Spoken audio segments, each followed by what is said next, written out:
You have to go further than that. Do you believe in life on other planets? Oh, yes. There's not much question at all. But there's life throughout the universe. We're not alone in the universe at all.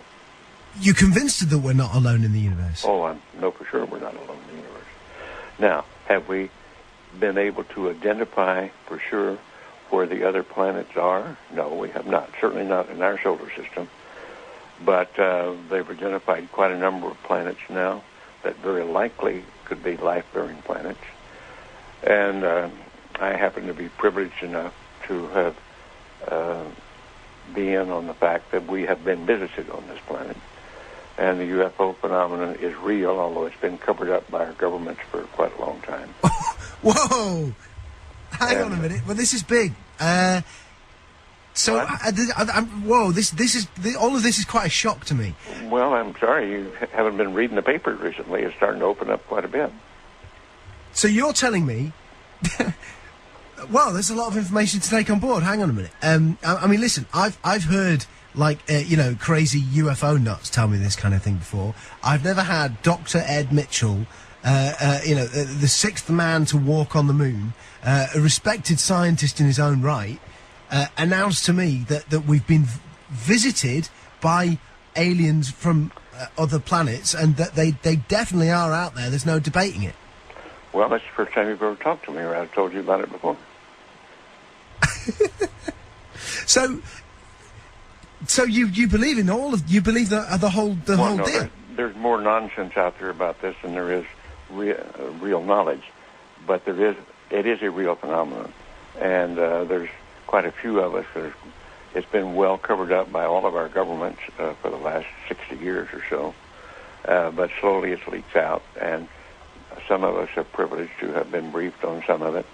I happen to have grown up in I don't even know whether you know this place, Roswell, New Mexico, where presumably the Roswell incident of 1947 took place, and I'm quite knowledgeable of the lore there, and since I grew up there.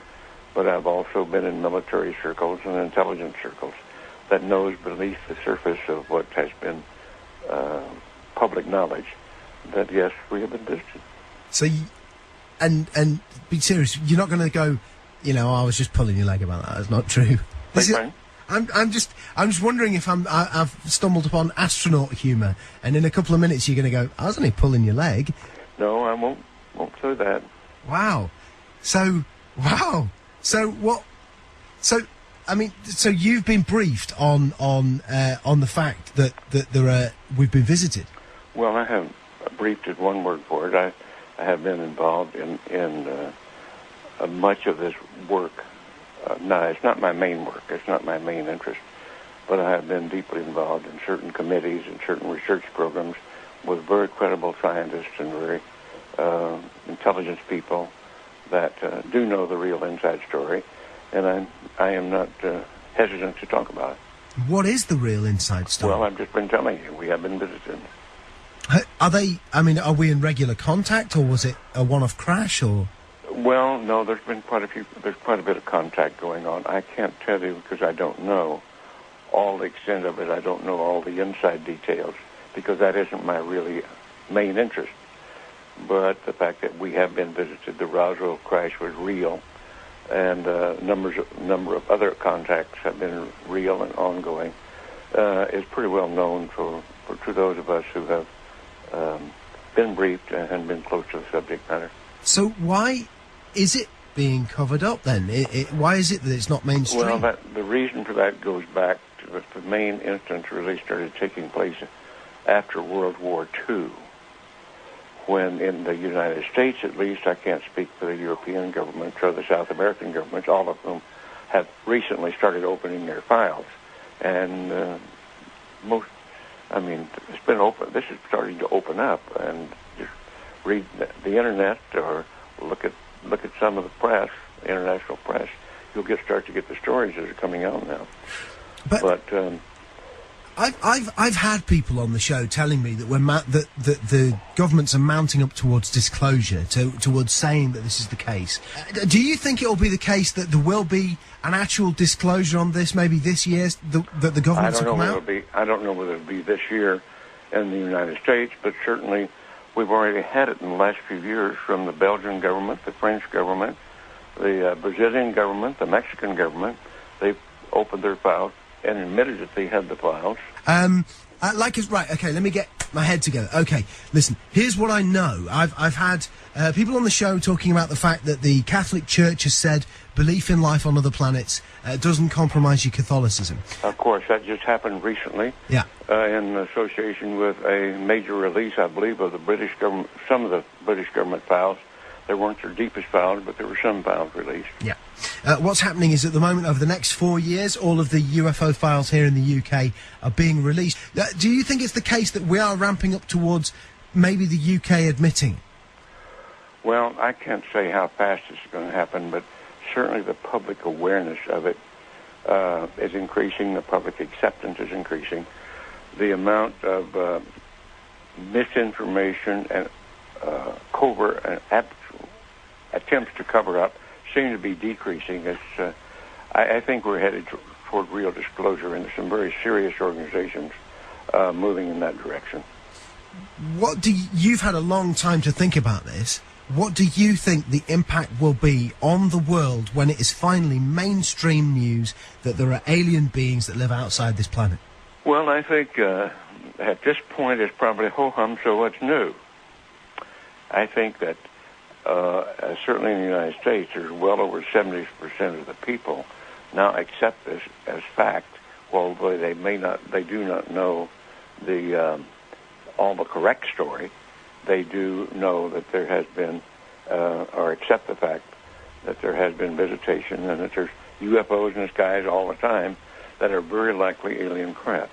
Now, not all of them are. I suspect some of them are homegrown. I suspect that in the last 60 years or so, that there has been some back engineering and the creation of this type of equipment, but it's not nearly as sophisticated yet as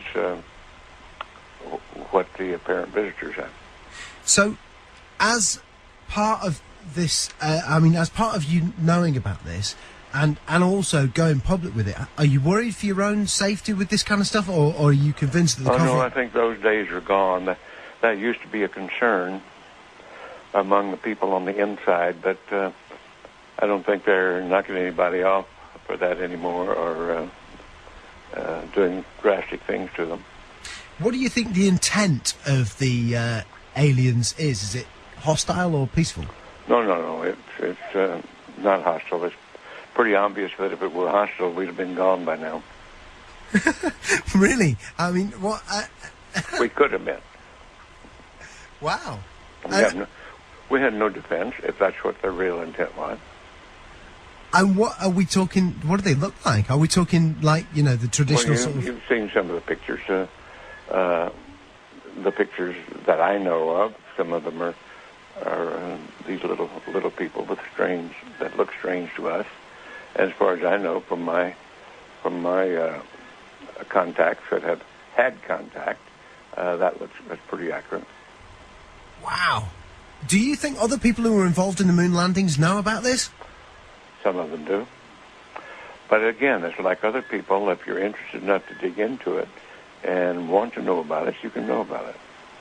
Because, man, listen, I know you're a busy guy, and I know there's other people who need to... Yeah, this phone, they're not leaving me alone with this other phone that's ringing all the time, and I'm by myself here. This has been easily one of the most significant conversations of my life. Unbelievable. I want to thank you for joining us. You bet. And Dr. Ed Mitchell, listen, you're a friend of the show, if you want to accept that friendship. Wow, what an incredible...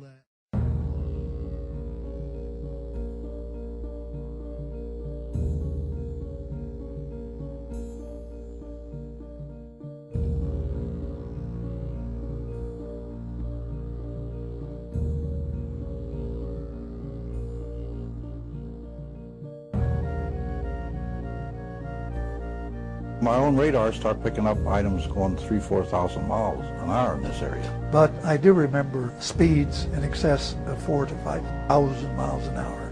And he said it was traveling 10,000 miles plus.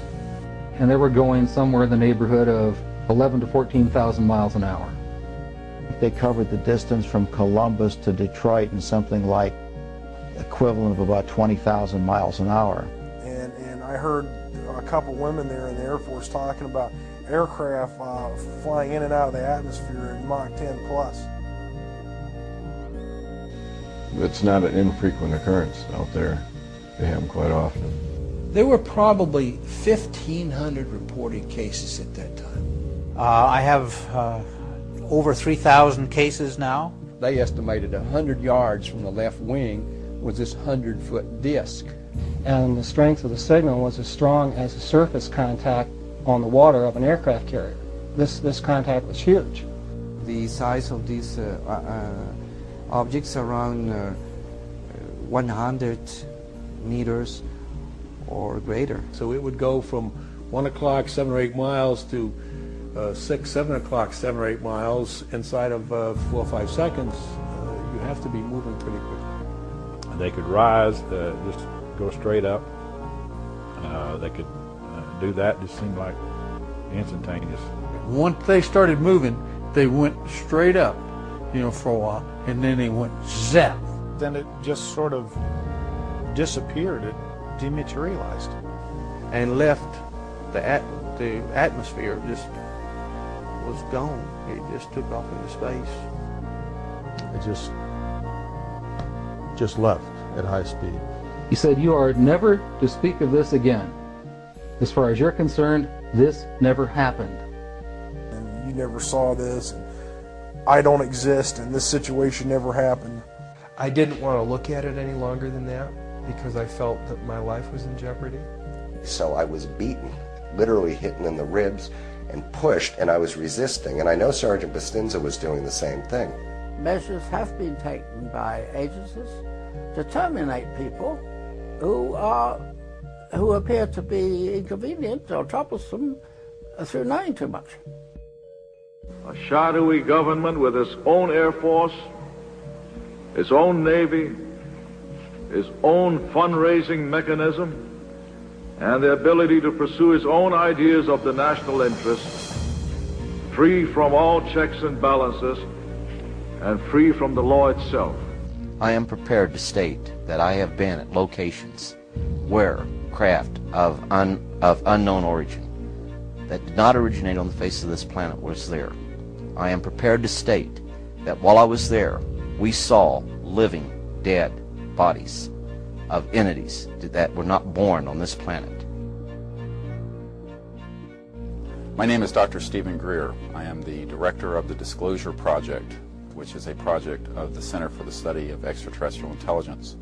This is a project which we have been working on since 1992, and during this time we have identified over 400 military, intelligence, and corporate witnesses to special access projects within the United States and elsewhere that deal with what the public has called UFOs, extraterrestrial intelligence, and advanced energy and propulsion systems. The purpose of this executive briefing is to put together some of this witness testimony. I want to emphasize that out of the over 400 witnesses whom we have identified, that we have interviewed to date on camera approximately 100. Of those, 120 hours of videotape have been created of testimony from these witnesses. This executive summary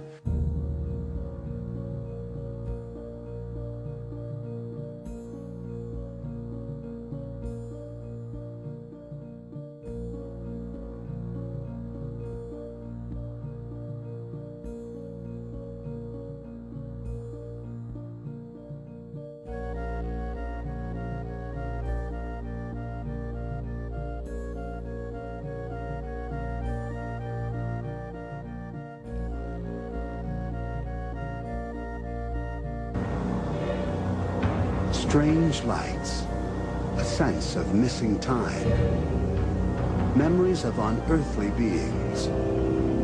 Claims of alien abduction are one of the more perplexing phenomena of the 20th century, sometimes called close encounters of the fourth kind. These experiences are said to involve humans taken aboard UFOs by aliens. In the past 30 years, there have been thousands of reports which cry out for an explanation. A logger claims he was abducted in the woods by space aliens and dropped off on the side of the road 5 days later.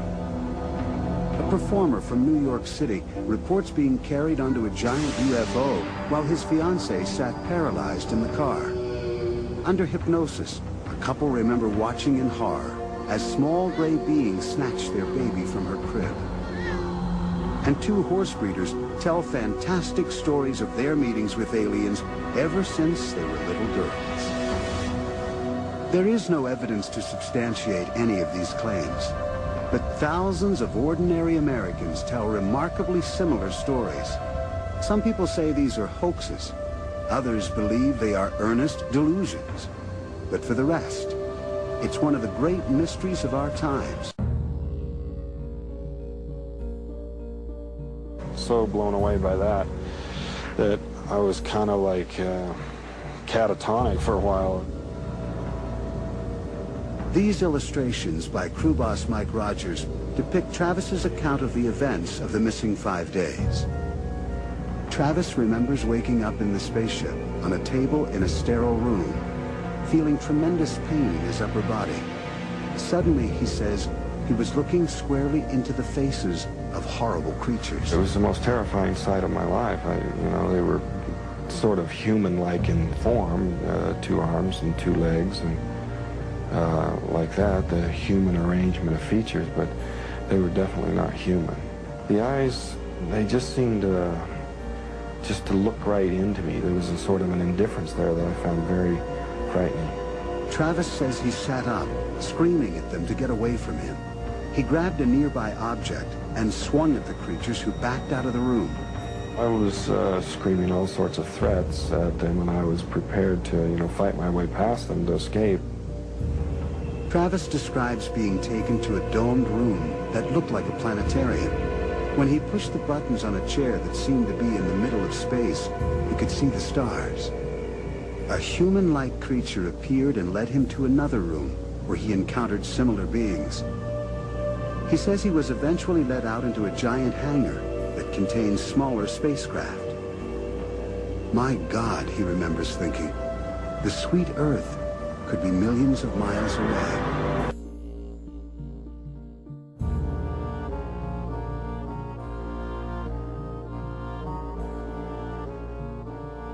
It's presented, and I have been told, this is your child.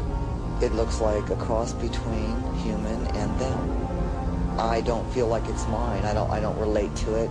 I remember them presenting me with children they tell me are mine, and they want me to hold them, and I won't, and I've dropped them.